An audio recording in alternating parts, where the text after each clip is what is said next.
Tumugon ang panig ng Meralco Bolt sa mga pahayag ni Rain or Shine head coach Yang Giao laban kay Cliff Hodge matapos itong tawagin bilang the dirtiest player in the league. Kasunod ng kanilang huling tapatan sa PBA Season 50 Governor's Cup noong linggo. Yan ang report ni teammate Jamaica Bayaka.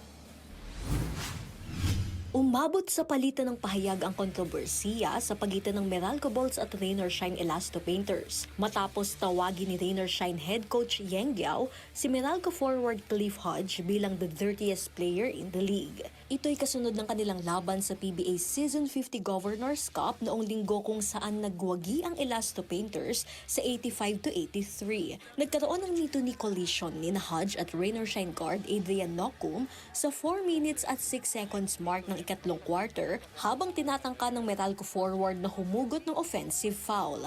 Mabagal na nakatayo si Nocum matapos ang insidente at agad na hinawakan ng kanyang tuhod ngunit nakabalik pa din sa laro at nakapagtala ng 6 na puntos at 8 assist. Medyo kinabahan kami dun sa nangyari kay Adrian. Again, it's Cliff Hodge. Dami ng ganong insidente ni Cliff Hodge. He's the dirtiest player in the league, I think, and dapat siguro tignan ng liga yan. He's a danger to the other players in the game. Inamin naman ni Hodge na wala itong sama ng loob kay Coach Yang at sinabing naglaro lang siya para sa koponan. Coach Yang is Coach Yang. You guys know, everyone knows, the world knows. But yeah, I mean, he likes to do that, so just let him do what he does. That's his personality, so yeah. No hard feelings for me.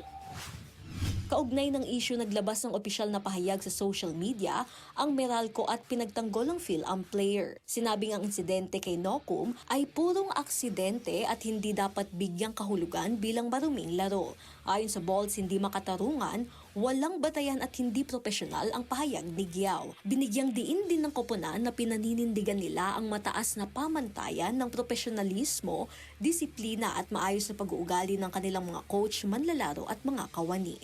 Jamaica Bayaka para sa Atletang Pilipino, para sa bayan.